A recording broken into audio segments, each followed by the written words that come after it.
ओम शांति। आज की मुरली है 2 जून 2026 की। बाबा कहते, मीठे बच्चे, तुम हो रूहानी पंडित। तुम्हें गृहस्थ व्यवहार संभालते हुए कमल फूल समान बन याद की यात्रा करनी और करानी है। आज का प्रश्न, बाप बच्चों का कौन सा श्रृंगार करते हैं, किस श्रृंगार के लिए मना करते हैं? उत्तर है, बाबा कहते, मीठे बच्चे, मैं तुम्हारा रूहानी श्रृंगार करने आया हूं। तुम कभी भी जिस्मानी श्रृंगार नहीं करना। तुम बेगर हो, तुम्हें फैशन का शौक नहीं होना चाहिए। दुनिया बहुत खराब है, इसलिए जरा भी शरीर का फैशन नहीं करो। आज का गीत है, आखिर वो दिन आया आज। ओम शांति। बेहद का बाप बैठ बेहद के बच्चों को समझाते हैं। बेहद माना कोई हद नहीं। कितने ढेर बच्चे हैं, इतने बेशुमार बच्चों का एक ही बाप है जिसको रचयिता कहा जाता है। वह है हद के बाबाई, यह है बेहद के रूहों का बाप। वह है हद का जिस्मानी बाप, यह है बेहद के रूहों का एक ही बाप, जिसको भक्ति मार्ग में सब रूहें याद करती हैं। तुम बच्चे जानते हो, भक्ति मार्ग भी है, साथ साथ रावण राज्य भी है। अब मनुष्य पुकारते हैं कि हमको रावण राज्य से राम राज्य में ले चलो। बाप समझाते हैं, देखो, देवी देवता जो भारत के मालिक थे अब नहीं है, वह कौन थे यह भी अब तुम जानते हो। हम ही सतयुगी सूर्यवंशी घराने के मालिक थे। राजा रानी तो होते हैं ना। तुम बच्चों को अब स्मृति आई है, बाबा आया हुआ है हम बच्चों को राज्य भाग्य का वर्षा देने, विश्व का मालिक बनाने। बाप कहते हैं, अब सब भक्ति मार्ग में है। भक्ति मार्ग को ही रावण राज्य कहा जाता है।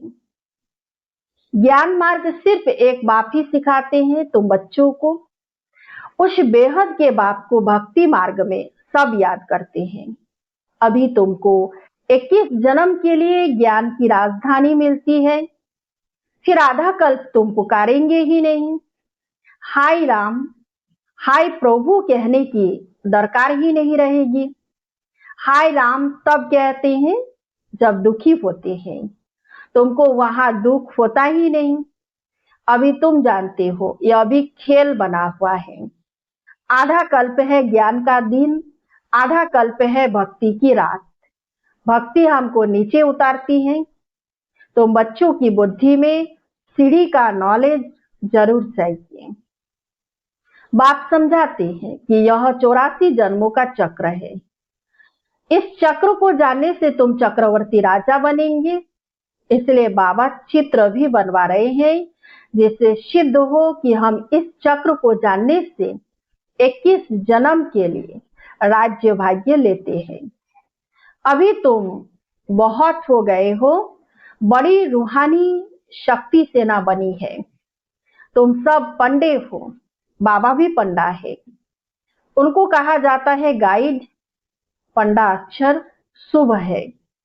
यात्रा पर ले जाने वाले पंडे होते हैं। यात्री जाते हैं तो उनको एक गाइड मिलता है कि इनको सब दिखाओ। तीर्थ यात्रा पर भी पंडे मिलते हैं। बाप कहते हैं, जन्म जन्मांतर तीर्थ यात्रा करते आए हो। अमरनाथ पर जाते हैं, तीर्थों पर जाते हैं, परिक्रमा लगाते हैं। वहां जाने समय फिर वही याद रहता है। घर बार धंधे धोरी सबसे दिल हट जाती है। यहाँ तुमको समझाया जाता है, अपने घर गृहस्थ में रहते हुए धंधा धोरी भी करते रहो और फिर गुप्त यात्रा पर रहो।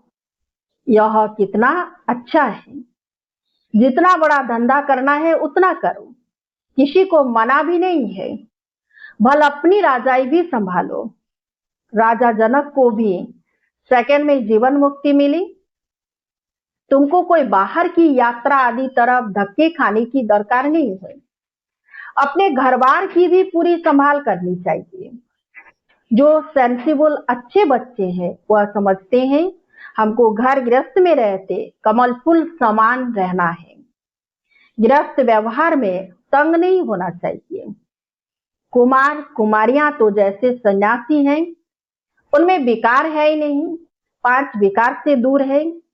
अभी तुम बच्चे जानते हो, हमारा श्रृंगार ही और प्रकार का है, उनका और है।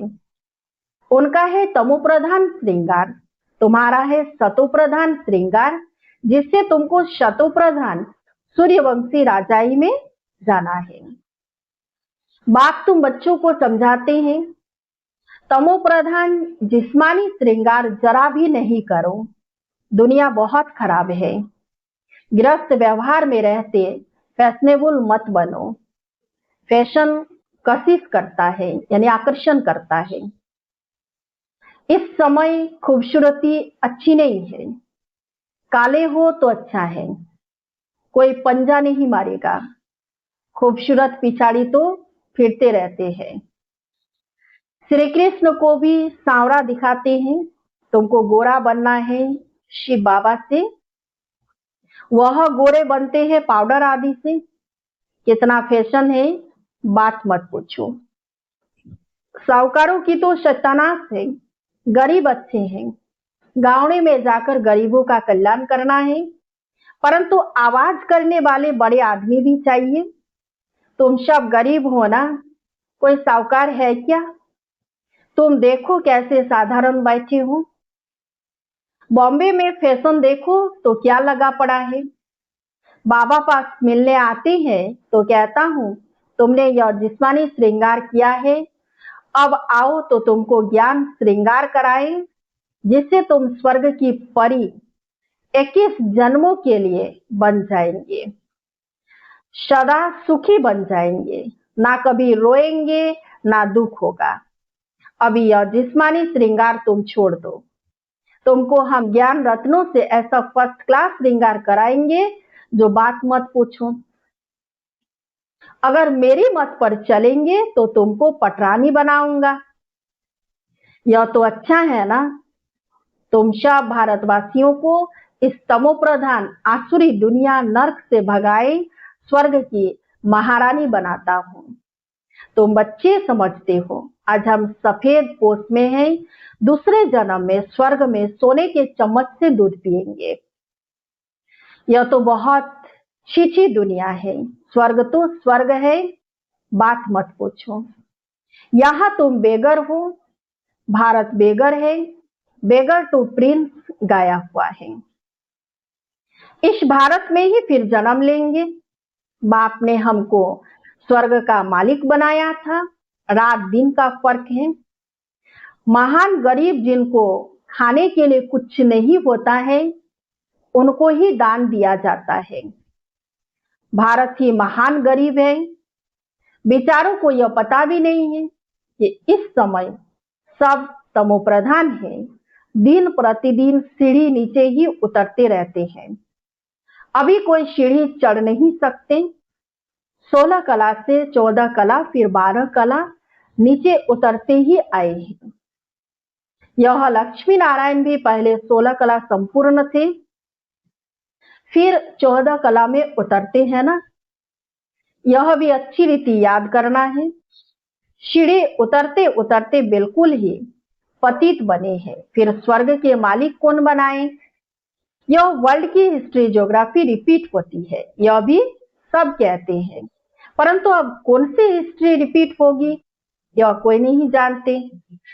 शास्त्रों में तो लिख दिया सतयुग की आयु लाखों करोड़ों वर्ष है। पूछो सतयुग कब आएगा? कहेंगे अभी 40,000 वर्ष पड़े हैं। तुम सिद्ध कर बतलाते हो कल्प की आयु ही 5,000 वर्ष है। वह फिर सिर्फ सतयुग को ही लाखों वर्ष दे देते हैं। घोर अंधियारा में है ना। तो मनुष्य कैसे माने भगवान आया होगा? वह समझते हैं भगवान तब आएंगे जब कलयुग का अंत होगा। अभी तुम बच्चे इन सब बातों को समझते हो। विनाश सामने खड़ा है। बच्चों को समझाया जाता है कि विनाश के पहले बाप से वर्षा ले लो, परंतु कुंभकर्ण की नींद में सोए पड़े हैं तो बेचारे हाय हाय कर मरेंगे। तुम्हारी जय जयकार हो जाएगी, विनाश में होती ही है हाय हाय। विपरीत बुद्धि हाय हाय ही करेंगे। अभी तुम हो सच्चे की औलाद, सच्चे। नरक का विनाश होने बगैर स्वर्ग कैसे आएगा? तुम कहेंगे यह तो महाभारत लड़ाई है, उनसे ही स्वर्ग के द्वार खोलने हैं। मनुष्य तो कुछ नहीं जानते हैं। तुम्हारी बुद्धि में है हमको अभी देवी स्वराज्य का माखन मिलता है। वह है आपस में लड़ते रहेंगे। है वह भी मनुष्य, तुम भी मनुष्य, परंतु वह है आसुरी संप्रदाय, तुम हो देवी संप्रदाय। बाप बच्चों को सम्मुख समझाते हैं। तुम बच्चों के अंदर में खुशी रहती है। अनेक बार तुमने ऐसी राजधानी ली है जैसे अभी तुम ले रहे हो। वह आपस में दो बिल्ले लड़ते हैं, माखन तुमको मिलता है सारे विश्व की बादशाही का। तुम यहाँ आते ही हो विश्व का मालिक बनने। तुम जानते हो हम बाबा से योग लगाए कर्मातीत अवस्था को पाएंगे। वह आपस में लड़ेंगे, हम विश्व की बादशाही पालेंगे। यह तो कॉमन बात है। वह बाहुबल वाले विश्व की बादशाही ले न सके, तुम योग बल से विश्व के मालिक बनते हो। तुम्हारा है ही अहिंसा परमो देवी देवता धर्म। दोनों हिंसाएं वहां होती नहीं। काम कटारी की हिंसा सबसे खराब है, जो तुमको आदि मध्य अंत दुख देती है। यह किसी को पता नहीं रावण राज्य कब होता है। अभी पुकारते हैं आकर हमको पावन बनाओ, तो जरूर कभी पावन थे ना। भारतवासी बच्चे ही पुकारते हैं दुख से लिबरेट करो, शांति धाम ले चलो, दुख हर कर सुख दो। श्री कृष्ण को हरि भी कहते हैं। बाबा हमको हरि के द्वार ले चलो। हरि का द्वार है कृष्णपुरी, यह है कंसपुरी। यह कंसपुरी हमको पसंद नहीं है। माया मचंदर का खेल दिखाते हैं। यह तो तुम जानते हो रावण का राज्य द्वापर से शुरू होता है। देवताएं जो पावन थे वह पतित होने शुरू होते हैं। इसकी भी निशानियां जगन्नाथपुरी में है। दुनिया में बड़ा गंद लगा हुआ है। अब हम तो उन सब बातों से निकल परिस्तान में जाते हैं। इसमें बड़ी हिम्मत महावीर पना चाहिए। बाबा का बनकर पतित थोड़े ही बनना है। वह समझते हैं स्त्री पुरुष इकट्ठे रहे और आग न लगे, यह हो नहीं सकता। इसलिए ही हंगामा करते हैं कि यहाँ स्त्री पुरुष को भाई बहन बनाया जाता है। ऐसा तो कहाँ लिखा हुआ नहीं है। पता नहीं यहाँ कौन सा जादू है। अरे तुम ब्रह्मा कुमारियों के पास जाएंगे और बस तुमको वहां बांध रखेगी। ऐसे ऐसे वहां बहकाते रहते हैं। यह भी ड्रामा में नोंद है। जिनका पार्ट होगा वह कैसे भी आ जाएंगे, इसमें डरने की बात ही नहीं। शिव बाबा तो ज्ञान का सागर, पतित पावन, सर्व का सदगति दाता है। ब्रह्मा द्वारा पतित से पावन बनाते हैं। यह अक्षर ऐसे बड़े लिखे हो जो कोई भी आकर पढ़े पवित्रता पर ही कितने विघ्न डालते हैं। बाबा कहते बच्चे किसी भी देहधारी में मोह की रग नहीं चाहिए।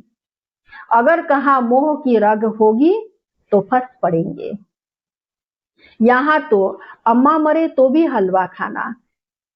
बाबा सामने बिठाकर पूछते हैं कल तुम्हारा कोई मर जाएंगे तो रोएंगे तो नहीं? आंसू आया तो फेल हुए। एक शरीर छोड़ दूसरा लिया, इसमें रोने की क्या बात है? दूसरा कोई सुने तो कहे मुख से अच्छा तो बोलो। अरे अच्छा ही बोलते हैं, सतयुग में रोना होता ही नहीं। यह जीवन तुम्हारा उनसे भी उच्च है। तुम हो सबको रोने से बचाने वाले, फिर तुम कैसे रोएंगे? हमको पतियों का पति मिला जो हमको स्वर्ग में ले जाते हैं, फिर नर्क में गिराने वाले के लिए हम क्यों रोए? बाबा कितनी मीठी मीठी बातें सुनाते हैं वर्षा लेने के लिए। इस समय भारत का कितना अकल्याण हुआ पड़ा है। बाप आकर अकल्याण करते हैं। भारत को मगध देश कहते हैं। हिंद जैसे फैशनेबल कोई होते नहीं। बेलायत से फैशन सीख कर आते हैं। बाल बनाने पर आजकल लड़कियां कितना खर्चा करती है। उनको कहा जाता है नर्क की परियां। बाप तुमको स्वर्ग की परियां बनाते हैं। कहते हैं हमारे लिए तो यहाँ ही स्वर्ग है, यह सुख तो ले लेवे, कल क्या होगा हम क्या जाने। ऐसे अनेक विचार वाले आते हैं। अच्छा, मीठे मीठे सिकिलधे बच्चों प्रति माता पिता बाप दादा का याद प्यार और गुड मॉर्निंग। रूहानी बाप की रूहानी बच्चों को नमस्ते। हम रूहानी बच्चों की रूहानी बाप दादा को याद प्यार और गुड मॉर्निंग।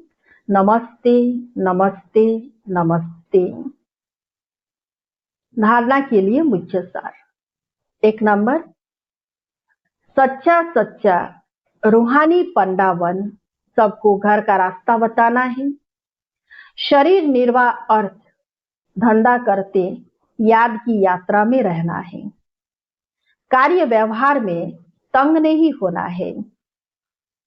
2 नंबर, ज्ञान श्रृंगार कर स्वयं को स्वर्ग की परी बनाना है।